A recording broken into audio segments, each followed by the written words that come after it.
Welcome to Colin class. ഇന്ന് നമ്മൾ നോക്കുന്നത് കുറച്ച് എക്സാം ഓറിയൻറ്റഡ് ആയിട്ട് ബാങ്കിങ്ങിൽ നിന്ന് വരുന്ന 10 ഇമ്പോർട്ടൻറ്റ് ക്വസ്റ്റ്യൻസ് ആണ്. ഉറപ്പായിട്ടും നിങ്ങൾ ഈ ഒരു 10 ക്വസ്റ്റ്യൻസ് നോക്കിയിട്ട് പോകണം. കാര്യം നിങ്ങൾക്ക് കൺഫ്യൂഷനായിട്ട് വരുന്ന ഇയേഴ്സ്, വർഷങ്ങൾ, കുറച്ച് ടേമുകളൊക്കെയാണ് ഇന്നിവിടെ നമ്മൾ പഠിക്കുന്നത്. അപ്പോൾ നമുക്ക് നേരെ ക്ലാസ്സിലേക്ക് കിടക്കാം. ഫസ്റ്റ് ക്വസ്റ്റ്യൻ നോക്കൂ. An account with no customer initiated transactions over a period of 1 year is called dash.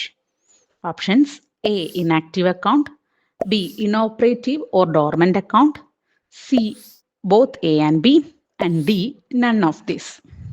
Correct answer is option A ആണ് inactive account. എന്താ ചോദിച്ചിരിക്കുന്നത്? ഒരു വർഷം കഴിഞ്ഞിട്ടും കസ്റ്റമർ യാതൊരുവിധ ട്രാൻസാക്ഷൻസും അയാളുടെ അക്കൗണ്ടിൽ നടത്തുന്നില്ല എങ്കിൽ എന്താണ്, ഏത് തരം അക്കൗണ്ട് എന്നാണ് അതിനെ പറയുന്നത്? ഇനാക്റ്റീവ്. എന്താണ് ഇനാക്റ്റീവ്? അതായത് നമുക്കൊക്കെ പല പല അക്കൗണ്ടുകൾ കാണും ഇല്ലേ ബാങ്കിൽ. ഇപ്പം നമ്മൾ SBIയിൽ ഒരു അക്കൗണ്ട് ഉണ്ട്, അത് നമ്മൾ 2 വർഷമായിട്ട് അല്ലെങ്കിൽ 1 വർഷമായിട്ട് നമ്മൾ യാതൊരുവിധ ട്രാൻസാക്ഷൻസും നടത്തുന്നില്ല, ഡെഡായിട്ട് കിടക്കുക. അങ്ങനെങ്കിൽ അവർ 1 വർഷത്തിന് ശേഷം 1 വർഷമായിട്ടും യാതൊരുവിധ ട്രാൻസാക്ഷൻസും നടത്തുന്നില്ല, കസ്റ്റമറായിട്ട് നടത്തുന്നില്ല എങ്കിൽ അതാണ് കസ്റ്റമർ ഇനിഷ്യേറ്റഡ് ട്രാൻസാക്ഷൻസ് എന്ന് പറയുന്നത്. കസ്റ്റമറായിട്ട് നടത്തുന്നില്ലെങ്കിൽ അതിനെ ബാങ്കുകാർ ട്രീറ്റ് ചെയ്യുന്നത് ഇനാക്റ്റീവ് അക്കൗണ്ട് ആയിട്ടാണ്. എന്നാൽ 2 വർഷമായിട്ടും നടത്തുന്നില്ല എങ്കിൽ അതിനെ ഇനോപ്പറേറ്റീവ് അല്ലെങ്കിൽ ഡോർമെന്റ് അക്കൗണ്ട് എന്നാണ് പറയുന്നത്. അപ്പം നിങ്ങൾക്ക് ഇവിടെ കൺഫ്യൂഷൻ വരുന്നത് 1 ഇയർ ആയാൽ എന്ത് അല്ലെങ്കിൽ 2 ഇയർ ആയാൽ എന്ത് എന്നുള്ളതാണ്. അപ്പോൾ 1 ഇയർ, 1 വർഷം എന്ന് കണ്ടു കഴിഞ്ഞാൽ നിങ്ങൾ എന്ത് എഴുതണം? Inactive account. 1 വർഷമായിട്ടും യാതൊരുവിധ ട്രാൻസാക്ഷൻസും കസ്റ്റമർ നടത്തുന്നില്ല എങ്കിൽ അവിടെ ഇനാക്റ്റീവ് അക്കൗണ്ട് ആണ്. ഇനോപ്പറേറ്റീവ് എന്ന് പറഞ്ഞാൽ എന്താണ്? An account with no customer initiated transactions over a period of 2 years. 2 വർഷം എന്ന് കണ്ടു കഴിഞ്ഞാൽ എന്ത് എഴുതണം? അവിടെ ഇനോപ്പറേറ്റീവ് എന്ന് എഴുതണം. അപ്പം അത് ഓർത്ത് വെക്കാൻ. ഇനാക്റ്റീവ് എന്ന് പറയുമ്പോൾ ഒരു ചെറിയ വേർഡല്ലേ, ഇനോപ്പറേറ്റീവ് എന്ന് പറയുമ്പോൾ കുറച്ച് വലിയ വേർഡാണല്ലേ, മറ്റേതിനെക്കാട്ടി സ്പെല്ലിംഗ് ഇതിലുണ്ട്, അങ്ങനെ ഓർത്ത് വെക്കാം. അപ്പം ഇനാക്റ്റീവ് എന്ന് പറഞ്ഞാൽ 1, ഇനോപ്പറേറ്റീവ് എന്ന് പറഞ്ഞാൽ 2. ഓക്കെ, അപ്പം നമ്മുടെ ഇവിടുത്തെ ആൻസർ എത്രയാണ്? 1 വർഷമായിട്ടും 1 വർഷം കഴിഞ്ഞിട്ടും, 1 വർഷമായിട്ടും അല്ല, 1 വർഷം കഴിഞ്ഞിട്ടും യാതൊരുവിധ കസ്റ്റമറായിട്ട് മുൻകൈ എടുത്ത് ഒരു ട്രാൻസാക്ഷൻസും നടത്തുന്നില്ല എങ്കിൽ ആ അക്കൗണ്ടിനെ എന്ത് പറയും? ഇനാക്റ്റീവ് അക്കൗണ്ട് എന്ന് പറയും. നെക്സ്റ്റ് ക്വസ്റ്റ്യൻ നോക്കാം. Updating KYC of high risk customers. Options are A every 10 years, B every 8 years, C every 2 years, and D every 1 year. Answer is option C, every 2 years. നമ്മുടെ high risk കസ്റ്റമേഴ്സിൻ്റെ KYC update ചെയ്യുന്നത് എന്നാണ്? ഓരോ 2 വർഷം കൂടുമ്പോഴും, every 2 years. അപ്പോൾ ഈ KYC എന്ന് പറഞ്ഞാൽ നിങ്ങൾക്ക് എല്ലാവർക്കും അറിയാം എന്താണ്? നോ യുവർ കസ്റ്റമർ ആണ് അല്ലേ? KYCയുടെ ഫുൾ ഫോം എന്താണ്? നോ യുവർ കസ്റ്റമർ ആണ്. KYC നോംസ് RBI കമ്പൽസറി ആക്കിയത് എന്ന് മുതലാണ്? 2010 ഏപ്രിൽ മുതലാണ്. അതായത് ഈ KYC എന്ന് പറഞ്ഞാൽ എന്താണ്? കസ്റ്റമറിൻ്റെ ഐഡൻറ്റിറ്റി വെരിഫൈ ചെയ്യുക എന്നുള്ളതാണ് KYC കൊണ്ട് ഉദ്ദേശിക്കുന്നത്. അതായത് ഇപ്പം നമ്മളുടെ ടെററിസ്റ്റ് ഫിനാൻസിങ്ങോ മണി ലോണ്ടറിങ്ങിൻ്റെ ഒക്കെ ഭാഗമായിട്ടാണ് ഈ KYC വന്നത്. കാരണം നമ്മളുടെ അക്കൗണ്ടിലേക്ക് കുറേ പണം വന്ന് മറിയുകയും അങ്ങനെ ഒരു കാലഘട്ടത്തിൽ അങ്ങനെ ഉണ്ടായിരുന്നു. അതിൻ്റെ സോഴ്സ് എവിടെ നിന്നും അറിയില്ല. അപ്പം അതിൻ്റെ ഭാഗമായിട്ട് 2010 RBI എന്താണ്? ഈ KYC നോംസ് കമ്പൽസറി ആക്കി. അതിനുശേഷം നമ്മൾ എന്ത് ചെയ്യും? ഈ കസ്റ്റമറിൻ്റെ ഐഡൻറ്റിറ്റി ഓരോ ഇത്ര വർഷം കൂടുന്തോറും എന്താണ്? അവരത് വെരിഫൈ ചെയ്തുകൊണ്ടേ ഇരിക്കും. അപ്പോൾ റിസ്ക് അനുസരിച്ച് കസ്റ്റമേഴ്സിനെ 3 രീതിയിൽ തരംതിരിച്ചിട്ടുണ്ട്. എന്തൊക്കെയാണ്? Low risk customers, medium risk customers, പിന്നെന്താണ്? High risk customers. ഇപ്പം 3 തരത്തിലുള്ള, ഒരു ബാങ്കേഴ്സ് പോയിന്റ് ഓഫ് വ്യൂവിൽ നിന്ന് നോക്കുമ്പോൾ 3 തരത്തിലുള്ള കസ്റ്റമേഴ്സ് ആണ് ഉള്ളത്. അതിൽ നമുക്ക് നോക്കാം ലോ റിസ്ക് കസ്റ്റമേഴ്സ് എന്ന് പറഞ്ഞാൽ എന്താണ്. എക്സാമ്പിൾ പറയുമ്പോൾ നിങ്ങൾക്ക് മനസ്സിലാവും. സാലറീഡ് എംപ്ലോയീസ്, സാലറിയുള്ള കസ്റ്റമേഴ്സ്. അതായത് അവരുടെ സാലറി ഇപ്പോൾ ഒരു 30,000 ആണെന്ന് വിചാരിക്കാം. മാസം തോറും ആ സാലറി വരുന്നു, അവരതിൽ നിന്നെടുത്ത് ചിലവാക്കുന്നു, പിന്നെ മറ്റ് പല ചെറിയ എമൗണ്ടുകളൊക്കെ ആയിരിക്കും വരുന്നത്. ഇതെന്നൊക്കെ പറയുമ്പോൾ ബാങ്കുകാരുടെ പോയിന്റ് ഓഫ് വ്യൂവിൽ നിന്ന് നോക്കുമ്പോൾ വലിയ റിസ്ക് ഉള്ള കസ്റ്റമർ അല്ല. കാരണം അവർ സാലറി വരുന്നു, അതുകൊണ്ട് ജീവിക്കുന്നു ഇല്ലേ. അപ്പോൾ എവരുടെ KYC എന്താണ്? അപ്ഡേറ്റ് ചെയ്യുന്നത് എവറി 10 ഇയേഴ്സ് ആണ്. ഓരോ 10 വർഷം കൂടുമ്പോഴേ അപ്ഡേറ്റ് ചെയ്യത്തുള്ളൂ. കാരണം ഇവരെ വലിയ രീതിയിൽ ശ്രദ്ധിക്കേണ്ട കാര്യമില്ല, ഇവർ സാധാരണപ്പെട്ട ആൾക്കാരാണ്. മനസ്സിലായില്ലേ? അതാണ് എവറി 10 ഇയേഴ്സ്. അപ്പം ലോ റിസ്ക് കസ്റ്റമേഴ്സ് ആണെങ്കിൽ KYC അപ്ഡേറ്റ് ചെയ്യുന്നത് ഓരോ 10 വർഷം കൂടുമ്പോഴുമാണ്. അപ്പോൾ ഇവിടെ അതിൻ്റെ ഒരു കോഡെന്ന് പറയുന്നത് LO എന്നല്ലേ നമ്മൾ എഴുതുന്നത്. അപ്പം നമ്മൾ 10 എന്നല്ലേ അത് എഴുതുന്നത്. 10 എന്നും വായിക്കാമല്ലോ. സ്മോൾ ലെറ്റർ എല്ലാം ആണെങ്കിൽ 10 എന്നും വായിക്കാം. അങ്ങനെ ഓർത്ത് നോക്കുക. Every 10 years. അങ്ങനെയാണ് എന്ത് ചെയ്യുന്നത്, KYC അപ്ഡേറ്റ് ചെയ്യുന്നത്. ഇനി മീഡിയം റിസ്ക് എന്ന് പറയുന്നത് എന്താണ്? ഇപ്പം മീഡിയം റിസ്ക് കസ്റ്റമേഴ്സ് എന്ന് പറഞ്ഞാൽ അവർക്ക് ചെറിയ രീതിയിലുള്ള ഒരു റിസ്ക് ഉണ്ട്. എക്സാമ്പിൾ പറയുകയാണെങ്കിൽ travel agency, telecommunication service providers, gas dealers, ഇവരെന്നൊക്കെ പറയുന്നത് അതിൻ്റെ മറവിൽ നിന്നും കുറച്ച് പണമൊക്കെ ഇവരുടെ അക്കൗണ്ടിൽ വരും. അപ്പോൾ ഇവരെ ഒന്നും കൂടി ബാങ്കുകാരൊന്ന് ശ്രദ്ധിക്കണം. അപ്പോൾ ഇവരുടെ KYC അപ്ഡേറ്റ് ചെയ്യുന്നത് എവറി 8 ഇയേഴ്സ്, ഓരോ 8 വർഷം കൂടുമ്പോഴുമാണ്. എന്താണ്? ഓരോ 8 വർഷം.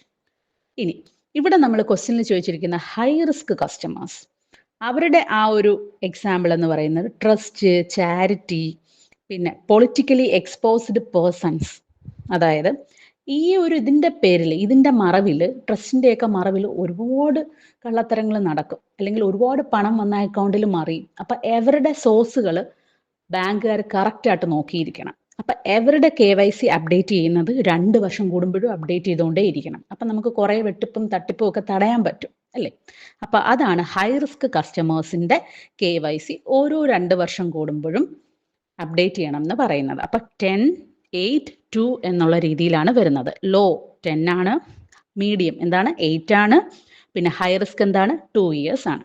അപ്പം നമ്മളുടെ ഇവിടുത്തെ ക്വസ്റ്റ്യൻ ഹൈ റിസ്ക് കസ്റ്റമേഴ്സിൻ്റെ KYC അപ്ഡേറ്റ് ചെയ്യുന്നത് എന്നാണ് എവറി 2 ഇയേഴ്സ്, ഓരോ 2 വർഷം കൂടുമ്പോഴും. Next question, the person who writes the bill. Options are A, drawer, B, drawee, C, payee, and D, none of this. Answer is option A, drawer. Negotiable instruments എന്ന് പറയുന്ന ഭാഗം വളരെ important ആണ്, NI act, അല്ലേ? അപ്പോൾ ഇതിൽ എല്ലാവർക്കും മിക്കപ്പോഴും എത്ര പഠിച്ചാലും തെറ്റുന്ന ഒരു ഏരിയ ആണ് NI ആക്ട് എന്ന് പറയുന്നത്. ഇവിടെ ചോദിച്ചിരിക്കുന്നത് ബില്ല് എഴുതുന്ന ആളെ ഏത് പേരിലാണ് അറിയപ്പെടുന്നത്? ഏത് പേരിലാണ്? ഡ്രോയർ. ബില്ല് എഴുതുന്ന ആളെ എന്താണ് പറയുന്നത്? ഡ്രോയർ. അപ്പോൾ ബിൽ ഓഫ് എക്സ്ചേഞ്ച് NI ആക്ടിൻ്റെ ഏത് സെക്ഷനിലാണ് പറയുന്നത്? Section 5 of NI act. 3 parties ഉണ്ട് ബിൽ ഓഫ് എക്സ്ചേഞ്ചിൽ. 3 ആളുകളുണ്ട്. ആരൊക്കെയാണ്? Drawer, drawee, payee. ഡ്രോയർ എന്ന് പറഞ്ഞാൽ the person who writes the bill. അദ്ദേഹത്തെ സെല്ലർ എന്ന് പറയും, ക്രെഡിറ്റർ എന്ന് പറയും, മേക്കർ എന്ന് പറയും. ക്യാഷ് കിട്ടാനുള്ള ആളിനെയാണ് എന്ത് പറയുന്നത്? ഡ്രോയർ എന്ന് പറയുന്നത്. ക്യാഷ് കിട്ടാനുള്ള ആൾ. എന്നാൽ ഡ്രോയി എന്ന് പറയുന്നത് ആരുടെ പേരിലാണോ ഒരു ബിൽ ഓഫ് എക്സ്ചേഞ്ച് എഴുതുന്നത്, the person to whom the bill is drawn. അതായത് കടം മേടിച്ച ആൾ ആരുടെ പേരിലാണോ ഒരു ബിൽ ഓഫ് എക്സ്ചേഞ്ച് എഴുതുന്നത്, അദ്ദേഹത്തെയാണ് എന്ത് പറയുന്നത്? ഡ്രോയി എന്ന് പറയുന്നത്. വേറെ പേരിലും പറയും, ബയർ അല്ലെങ്കിൽ ഡെറ്റർ. ഇനി പേയി ഉണ്ട്, the person to whom the payment is to be made. ആർക്കാണോ ക്യാഷ് കൊടുക്കേണ്ടത്, മനസ്സിലായോ? ആ ആളെയാണ് എന്ത് പറയുന്നത്? പേയി എന്ന് പറയുന്നത്. മറന്നു പോകരുത്, തേർഡ് പാർട്ടിയാണ് എന്ത്? പേയി എന്ന് പറയുന്നത്. അപ്പോൾ ഡ്രോയർ ഉണ്ട്, ഡ്രോയി ഉണ്ട്, പേയി ഉണ്ട്. ഇവിടെ ചോദിച്ചിരിക്കുന്നത് ബില്ല് എഴുതിയ ആളെ എന്താണ് പറയുന്നത്? എഴുതുന്ന ആളെ എന്താ പറയുന്നത്? ഡ്രോയർ, ക്യാഷ് കിട്ടാനുള്ള ആള്. ആരുടെ പേരിലാണോ ഒരു ബിൽ ഓഫ് എക്സ്ചേഞ്ച് എഴുതുന്നത് അയാളെ എന്ത് പറയും? ഡ്രോയി എന്ന് പറയും. ആർക്കാണോ ക്യാഷ് കൊടുക്കേണ്ടത് അയാളെ എന്ത് പറയും? പേയി എന്ന് പറയും. അടുത്ത ക്വസ്റ്റ്യൻ നോക്കൂ. A bill delivered conditionally or for special purpose is called dash. Options are A, dishonoured bill, B, discounted bill, C, escrow bill, and D, retention of bill. Answer is option C ആണ്, escrow bill. അതായത് എന്താണ്? ഒരു bill ഒരു condition വെച്ച് അല്ലെങ്കിൽ ഒരു special പർപ്പസിന് വേണ്ടിയിട്ട് ബില്ല് ഡെലിവറി ചെയ്താൽ ആ ബില്ലിനെ എന്താണ് പറയുന്നത്? ഇപ്പോൾ ഒരു ഇഫ് ക്ലോസ്, എക്സാമ്പിൾ പറഞ്ഞാൽ ഇഫ് ക്ലോസ് പറയുകയാണ്. ഇപ്പോൾ A എന്നൊരാൾ BA കല്യാണം കഴിച്ചാൽ നിങ്ങൾക്ക് ഇത് തരാം, ഓക്കെ, ഇത് തരാമെന്ന് അവിടെ ഒരു കണ്ടീഷൻ വന്നില്ലേ? ഒരു കണ്ടീഷൻ ഉണ്ടല്ലേ? A എന്ന് പറയുന്ന ആള് BA കല്യാണം കഴിച്ചാൽ നിങ്ങൾക്ക് ഈ ക്യാഷ് തരാം എന്ന് പറഞ്ഞ് എഴുതുന്ന ബില്ലിനെയാണ് എന്ത് പറയുന്നത്? എസ്ക്രോ ബിൽ എന്ന് പറയുന്നത്. അല്ലെങ്കിൽ ഒരു സ്പെഷ്യൽ പർപ്പസിന് വേണ്ടി എഴുതുന്ന ബില്ല്. അപ്പൊ ഈ പേരിൽ തന്നെ നിങ്ങൾക്ക് ഓർത്ത് വെക്കാം. ക്രോ എന്ന് പറഞ്ഞാൽ ആരാണ്? കാക്ക. ഇപ്പൊ കാക്കയെ നമ്മൾ ബലിയിടാനൊക്കെ കാക്കയെ വിളിക്കുന്ന ഒരു സ്പെഷ്യൽ പർപ്പസിന് വേണ്ടിയിട്ടില്ലേ നമ്മൾ കാക്കയെ കൈകൊട്ടി വിളിക്കുന്നത്? അതിന് മുമ്പ് നമ്മൾ പിന്നെ വിളിക്കൂ, അല്ലെ കാക്കയെ കണ്ട അടിച്ചോടിക്കത്തില്ലേ? പക്ഷെ ഒരു സ്പെഷ്യൽ പർപ്പസിന് വേണ്ടി നമ്മൾ എന്ത് ചെയ്യും? കാക്കയെ വിളിക്കും, അല്ലേ? അങ്ങനെ ഓർത്ത് വെക്കുക. Escrow bill. ക്രോ എന്ന് വെച്ചാൽ കാക്ക, അങ്ങനെ ഓർത്ത് വെക്കുക. ഒരു സ്പെഷ്യൽ പർപ്പസ് അല്ലെങ്കിൽ ഒരു കണ്ടീഷൻ വെച്ചുകൊണ്ട് എഴുതുന്ന ബില്ലിനെയാണ് എന്ത് പറയുന്നത്? എസ്ക്രോ ബിൽ എന്ന് പറയുന്നത്. അടുത്ത ക്വസ്റ്റ്യൻ നോക്കൂ. The cancellation of crossing is technically known as? Options are A, closing of crossing, B, opening of crossing, C, general crossing, D, none of these. Answer is option B, opening of crossing. ഒരു ക്രോസിങ്ങിനെ cancel ചെയ്താൽ അതിനെ technically പറയുന്ന പേരെന്താണ്? Opening of crossing എന്നാണ്. ഇത് എപ്പോഴും നമ്മുടെ ഒരു എക്സാമിന് ചോദിക്കുന്ന ക്വസ്റ്റ്യൻ ആണ്, എപ്പോഴും തെറ്റുന്ന ഒരു ക്വസ്റ്റ്യനുമാണ്. അപ്പോൾ എന്താ നമുക്ക് നോക്കാം. എന്താണ് ഈ ക്രോസിംഗ് എന്ന് പറയുന്നത്? നമ്മൾ പേയിങ് ബാങ്കർക്ക് കൊടുക്കുന്ന ഒരു ഇൻസ്ട്രക്ഷനാണ് ക്രോസിംഗ് എന്ന് പറയുന്നത്. എന്താ, ഈ ഒരു ചെക്ക് കൊണ്ടുവന്നാൽ അക്കൗണ്ട് ഉള്ളി മാത്രമേ ഈ ചെക്കിൻ്റെ എമൗണ്ട് ട്രാൻസ്ഫർ ചെയ്യാവൂ, ഡയറക്റ്റ് ആ പേഴ്സണ് കൊടുക്കരുത് എന്ന് പറയുന്ന ഒരു ഇൻസ്ട്രക്ഷനെയാണ് എന്ത് പറയുന്നത്? ക്രോസിംഗ് എന്ന് പറയുന്നത്. ക്രോസിംഗ് രണ്ട് തരത്തിലുണ്ട്. ജനറൽ ക്രോസിംഗും ഉണ്ട്, സ്പെഷ്യൽ ക്രോസിംഗും ഉണ്ട്. നമ്മൾ ചെക്കിൻ്റെ മേളിൽ 2 വരയിട്ട് വിടില്ലേ പാരലായിട്ട്, അതിനെയാണ് ക്രോസിംഗ് എന്ന് പറയുന്നത്. ഇവിടെ ചോദിച്ചിരിക്കുന്നത് നമ്മളൊരു ക്രോസിങ്ങിനെ ക്യാൻസൽ ചെയ്താൽ അതിനെ എന്താണ് പറയുന്നത്? Opening of crossing. നമ്മൾ ക്ലോസിംഗ് ഓഫ് ക്രോസിംഗ് എന്നൊന്നും അല്ല പറയുന്നത്. ക്യാൻസൽ ചെയ്താൽ എന്ത് പറയും? Opening of crossing. അടുത്ത ക്വസ്റ്റ്യൻ നോക്കാം. BCSBI refers. Options are A, Banking Codes and Standard Board of India, B, Banking Codes and State Bank of India, C, Banking Center for Standards Board of India, and D, none of these. Answer is option A ആണ്, Banking Codes and Standards Board of India. അപ്പോൾ ബാങ്കിങ്ങിൻ്റെ question വരുമ്പോൾ അതിൽ ചില ടേമുകൾ ഇതേപോലെ ചോദിക്കും. അപ്പോഴായിരിക്കും നമ്മൾ കാണുന്നത് അല്ലേ. അപ്പം അതുകൊണ്ട് തന്നെ നിങ്ങൾ പുതിയതായിട്ട് വരുന്ന ടേമുകൾ അല്ലെങ്കിൽ എവിടെയെങ്കിലും നിങ്ങൾ പലപ്പോഴായിട്ട് പഠിക്കുന്ന ടേമുകളൊക്കെ നോട്ട് ചെയ്ത് പഠിക്കണം. അപ്പോൾ ഇവിടെ ചോദിച്ചിരിക്കുന്നത് BCSBI എന്താണത്? Banking codes and standards board of India. ഇത് വരുന്ന വർഷം 2006 ആരാണ് റെക്കമെൻഡ് ചെയ്തത്? താരാപൂർ കമ്മിറ്റിയാണ്. 2021 ഇത് ഡിസോൾവ് ആയി കേട്ടോ. ഇപ്പം ഇത് നിലവിലില്ല. എന്നിരുന്നാൽ പോലും ഇതിൻ്റെ ഫുൾ ഫോം നിങ്ങളൊന്ന് പഠിച്ചു വെക്കാം. ഇതൊരു ഓട്ടോണമസ് വാച്ച് ഡോഗ് ആണ്. നമ്മുടെ ബാങ്കിങ് കോഡ്സും സ്റ്റാൻഡേർഡ്സ് ഓഫ് ഇന്ത്യയൊക്കെ ഒന്ന് മോണിറ്റർ ചെയ്യാനുള്ള ഒരു ഓട്ടോണമസ് വാച്ച് ഡോഗ് ആണ് എന്ത്? ഈ ഒരു BCSBI എന്ന് പറയുന്നത്. ഇതൊക്കെ നോക്കാൻ ഈ ബാങ്ക് കോഡുകളും സ്റ്റാൻഡേർഡുകളും ഒക്കെ കറക്റ്റ് ആണോ അല്ലെങ്കിൽ അതൊന്ന് മോണിറ്റർ ചെയ്യാൻ വേണ്ടിയിട്ട് വന്നൊരു സംഭവമാണ് എന്ത്? BCSBI 2006 വരികയും താരാപൂർ കമ്മിറ്റിയുടെ റെക്കമെൻഡേഷൻ പ്രകാരം വരികയും 2021 ഇത് ഡിസോൾവ് ആവുകയും ചെയ്തു. Banking codes and standards board of India. ആ ഒരു എക്സ്പാൻഷൻ ഫോം പഠിച്ചു വെക്കാം. BPLR. Options are A, benchmark prime lending rate, B, benchmark prime lenders rate, C, benchmark para lending rate, and D, none of this. Answer is option A ആണ്, benchmark prime lending rate. അപ്പോൾ എന്താണ് ഈ benchmark prime lending rate എന്ന് പറയുന്നത്?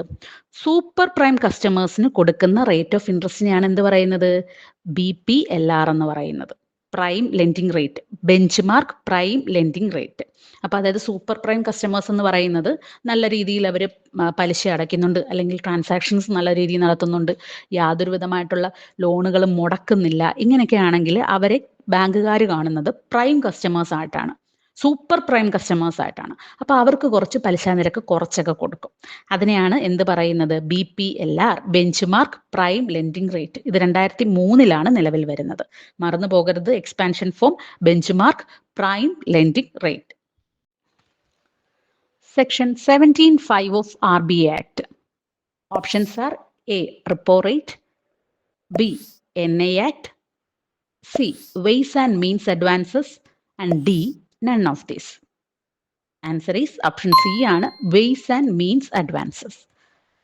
അപ്പോൾ RBI ആക്ടിന്റെ section 17(5) എന്താ പറയുന്നത്? Wise and means advances. ഒരിക്കൽ ഇത് ചോദിച്ച ക്വസ്റ്റ്യൻ ആണ്. എന്താണ് വെയ്സ് ആൻഡ് മീൻസ് എന്ന് പറയുന്നത്?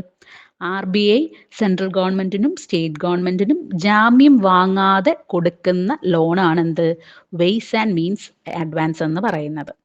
ഈ ലോൺ എന്ന് പറയുന്നത് 3 monthsലേക്കാണ് കൊടുക്കുന്നത്. These loans are given for a period of 3 months without any collateral securities.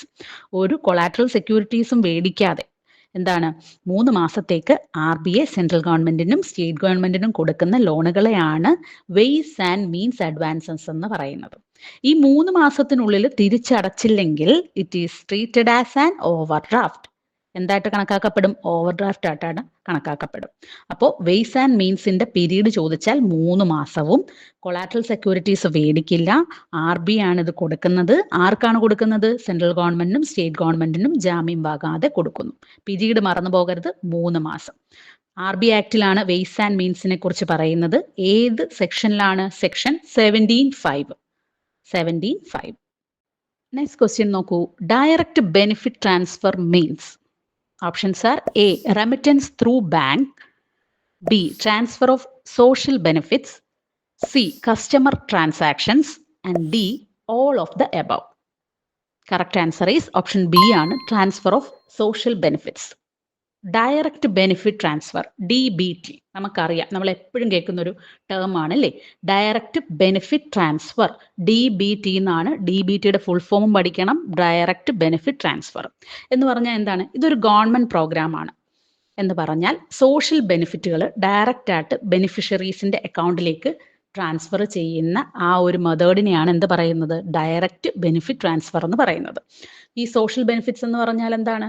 ഇപ്പൊ സബ്സിഡികളോ, ഗവൺമെന്റ് കൊടുക്കുന്ന സബ്സിഡിയോ മറ്റ് ആനുകൂല്യങ്ങളോ ഒക്കെ ഡയറക്റ്റ് ആയിട്ട് ഉപഭോക്താവിന്റെ അക്കൗണ്ടിലേക്ക് വരും. ആ ഒരു പ്രോഗ്രാമിനെയാണ് DBT എന്ന് നമ്മൾ പറയുന്നത്, ഡയറക്റ്റ് ബെനിഫിറ്റ് ട്രാൻസ്ഫർ.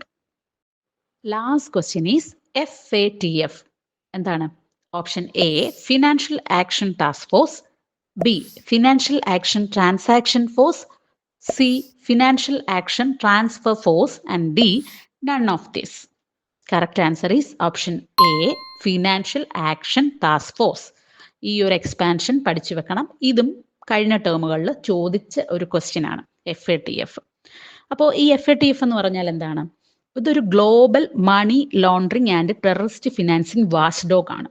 ആഗോളതലത്തിൽ നമ്മുടെ കള്ളപ്പണത്തിൻ്റെയും പിന്നെ ഭീകരവാദ പ്രവർത്തനത്തിൻ്റെയും അതിൻ്റെ ഫിനാൻസിങ്ങിൻ്റെയൊക്കെ ഉള്ള ഒരു വാച്ച് ഡോഗ്, അതൊക്കെ നോക്കുന്ന ഒരു ഇൻസ്റ്റിറ്റ്യൂഷനാണ്, ഇന്റർ ഗവൺമെന്റൽ ഇൻസ്റ്റിറ്റ്യൂഷനാണ് എന്ത്, അല്ലെങ്കിൽ ഇന്റർനാഷണൽ ഓർഗനൈസേഷനാണ് FATF, financial action task force. ഇത് നിലവിൽ വരുന്നത് 1989 ഇതിൻ്റെ ഹെഡ് ക്വാർട്ടേഴ്സ് പാരീസ്, ഫ്രാൻസിലെ പാരീസിലാണ്. അപ്പോൾ എന്താണ് FATF?